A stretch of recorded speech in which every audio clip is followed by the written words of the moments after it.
recap, we're in Crane Crater. As rejoin us this and then. How did American Airlines Flight 1420 go from this to this? If you want to understand what happened to Flight 1420, you have to begin not in Little Rock. The afternoon of June 1st, 1999, began routinely for American Airlines Flight 1420. The MD-82 aircraft, a workhorse of the fleet, was prepared for a short hop from Dallas-Fort Worth International Airport to Little Rock National Airport in Arkansas. The captain was 48-year-old Richard Bushman, a highly experienced and respected pilot with over 10,000 flight hours. His first officer was 35-year-old Michael Orijo, also a competent aviator. Welcome to our YouTube channel. Please subscribe now, Red Dot Aviation.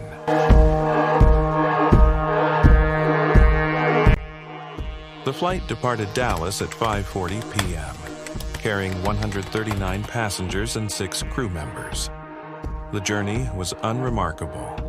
A brief ascent to cruising altitude followed by the gentle descent into Arkansas. As they neared Little Rock, however, the clear skies gave way to a building line of thunderstorms.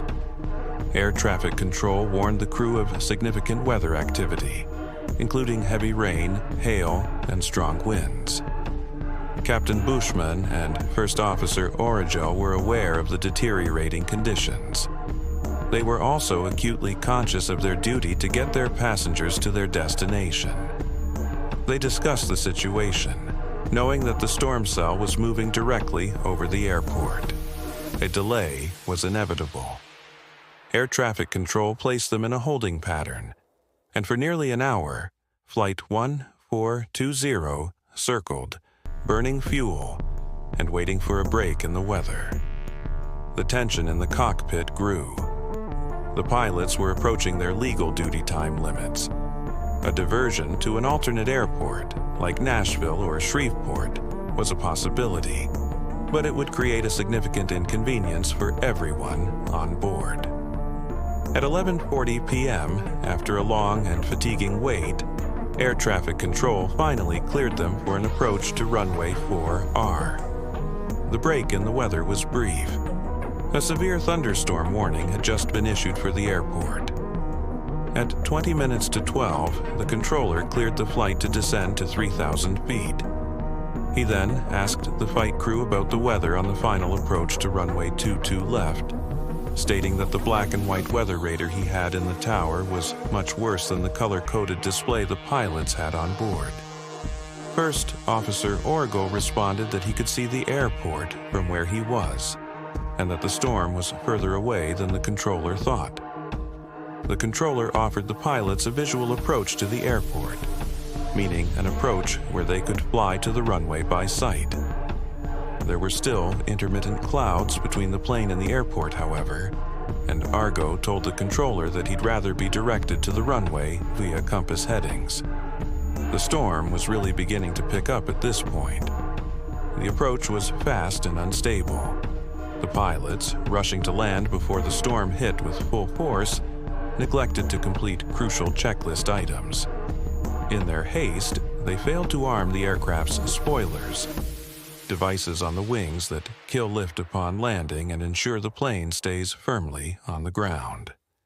More critically, they did not set the auto brake system. At 11:50 p.m., Flight 1420 descended through a torrential downpour, battered by gusty winds. The aircraft touched down hard, more than a third of the way down the 7,200-foot runway. It was traveling far too fast for the wet and shortened strip of concrete that remained. The pilots immediately knew they were in trouble. Captain Bushman applied maximum reverse thrust and stood on the brakes, but the anti-skid system cycled wildly on the rain-slicked surface. The unarmed spoilers meant the wings were still generating lift, making the brakes less effective. The MD-82 hydroplaned, its brakes utterly useless.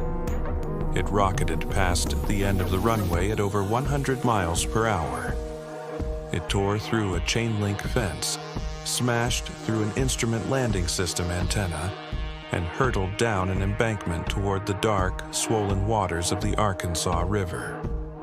The horrifying screech of tearing metal filled the cabin. The aircraft did not plunge into the river. Instead, it slammed into the steel supports of a runway approach light structure. The brutal, asymmetrical impact sheared the fuselage apart just behind the wings. A catastrophic rupture of the fuel tanks ignited a fierce fire that quickly engulfed the middle and rear sections of the wreckage. In the chaos of the crash and the ensuing inferno, the actions of the surviving crew and passengers were heroic. Flight attendants, despite their own injuries, fought to open exits and evacuate people. Captain Bushman, who had been knocked unconscious in the initial impact, perished in the cockpit. First Officer Origel, though seriously injured, managed to escape and was found wandering near the wreckage, calling out for help. When rescue crews arrived, they were met with a scene of utter devastation. The storm still raged, hampering efforts. The intense fire had consumed much of the aircraft. In the end, 10 people, including Captain Bushman, lost their lives in the crash or the fire that followed. One of the victims was the senior flight attendant. Dozens more were injured. The subsequent investigation by the National Transportation Safety Board concluded that the cause of the crash was the flight crew's failure to disarm the autopilot and arm the spoilers before landing, and their failure to ensure the spoilers had deployed after landing. This, combined with their decision to continue the approach into a known area of severe weather, and the cumulative effects of fatigue from a long day, created a lethal chain of errors. The crash of Flight 1420 on that stormy Arkansas night became a somber lesson in aviation, a stark reminder of the dangers of rushing an approach and the critical importance of adhering to procedures, no matter the pressure. Thank you for watching this complete video. Please like and subscribe our YouTube channel, Red Dot Aviation.